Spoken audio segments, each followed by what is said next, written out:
Good morning, everybody. Today, I'd like to share with you another project that I have finished. This is a large album, and this is dedicated to the waterfall.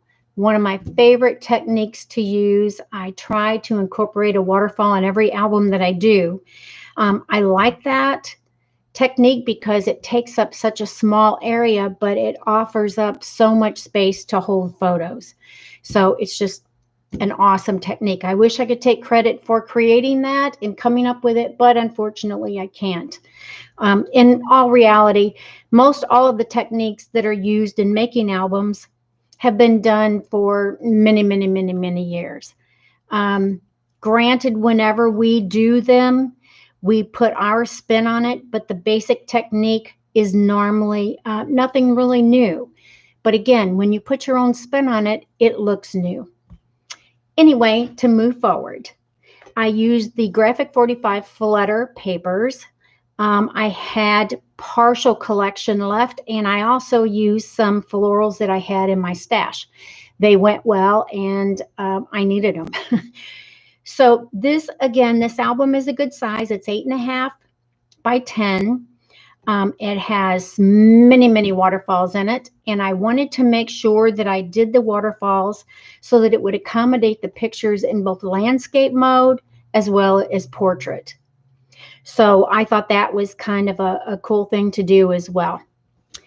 At any rate, this is the album. I really like how it turned out. This big fat metal flower on the front. It is metal. This was an afterthought after it was all finished, and I thought I really need something on the front. I'm just not happy with the jeweled butterfly and the jeweled dragonfly.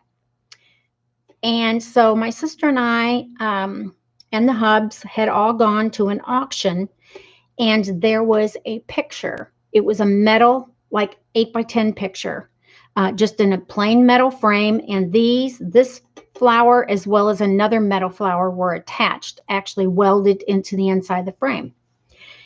So as soon as my sister and I saw it, we thought, oh my gosh, we could repurpose those flowers. I still didn't have the thought of putting one on this book. So we bought it, got it cheap, like $2. Brought it home. My husband cut the flowers loose, and my sister took the smaller one and used it in a shadow box. And I kept this one, and I thought, oh my gosh, I think that goes perfect. I like it. I hope you do too. And just another way to repurpose items. I do watch for items at flea markets and auctions and garage sales. Things I like a lot of the vintage, but you can find things that you can repurpose and use in your scrapbooking projects. So something to keep in mind. At any rate, as you can see, like I said, on the front cover, I have the big metal flower, and I did put a small flower in the center because it was pretty plain in the center. So I thought that kind of completed the flower. I added some ribbon to the spine. I thought it needed a little something, not a lot though, because this is really a busy pattern. But at any rate, I thought it needed a little bit of something. I also had the jeweled butterflies, and I had some of the jeweled dragonflies. I had got these at Hobby Lobby whenever they were on sale. So I watch for that stuff too when it's on sale and pick it up because I know at some point in time I'm going to use it. So let's get started opening the front cover.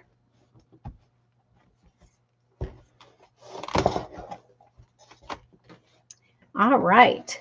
As you can see, a nice size book. On each page as well, there's only 3 actual pages in this album, but again, they're huge, and each one has something to offer.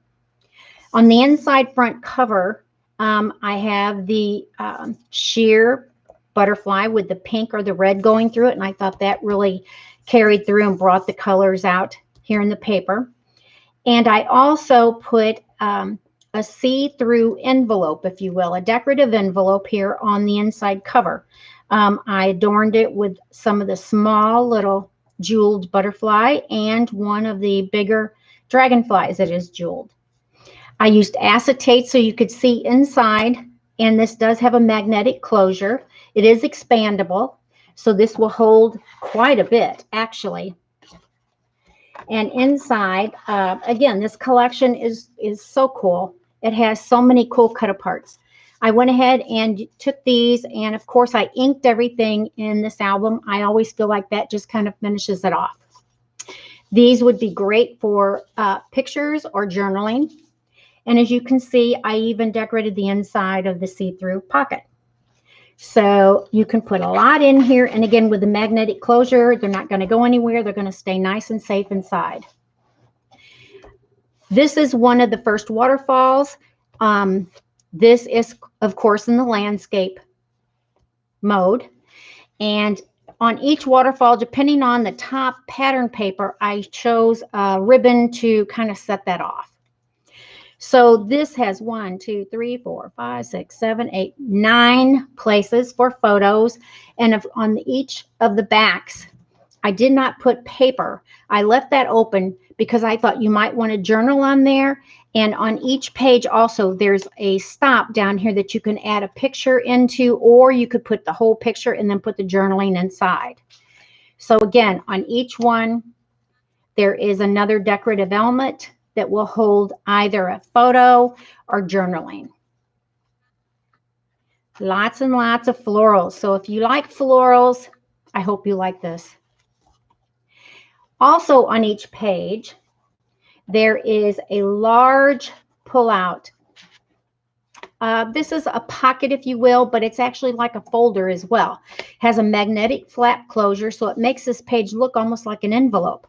But when you remove this, as you can see, it's quite large, has a lot of space, and you can put some very, very large photos in here.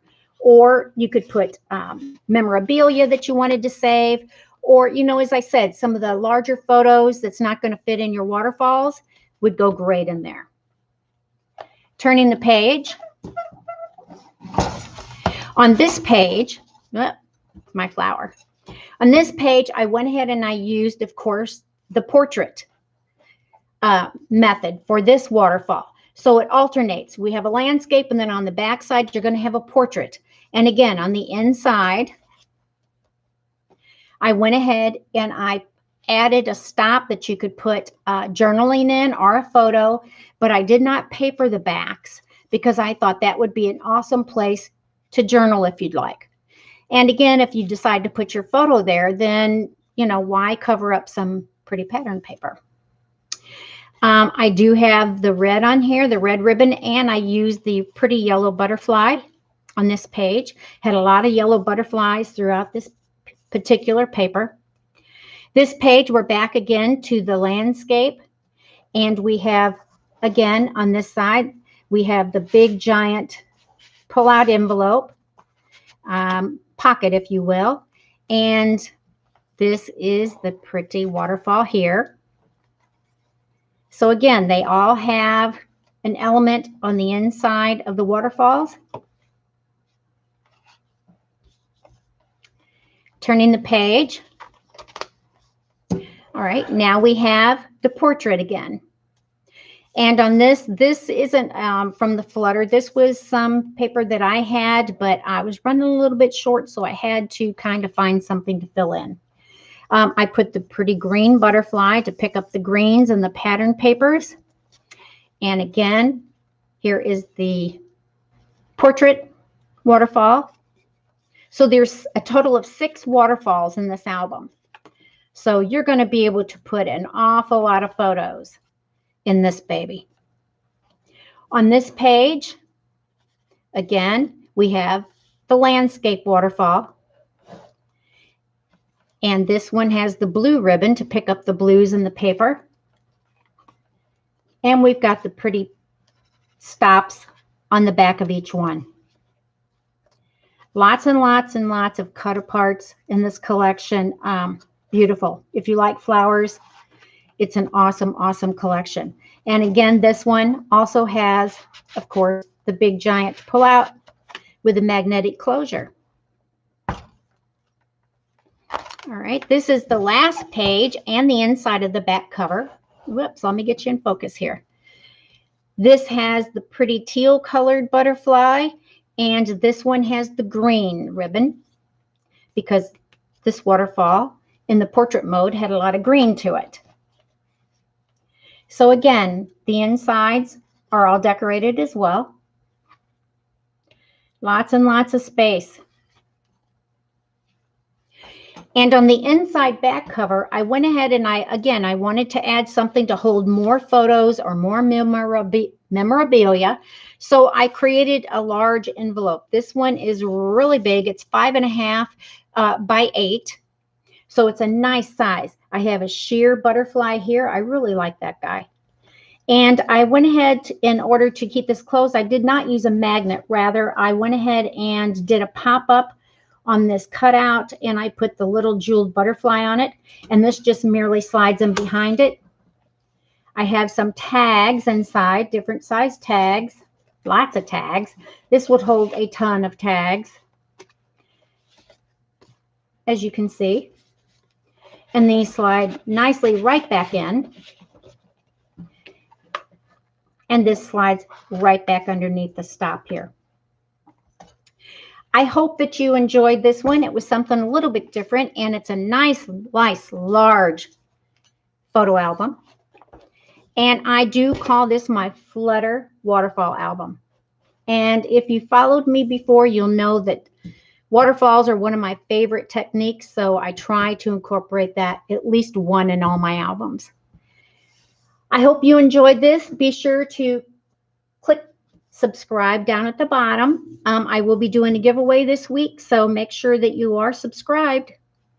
Check back often. I will be posting more projects, as well as I have some projects coming up that I think that you're going to enjoy, so make sure you check back. And again, I hope you enjoyed this. I've included a link also in the bottom to my blog, so check that out. There's a lot of still photos there that I think that you would like. Thank you so much.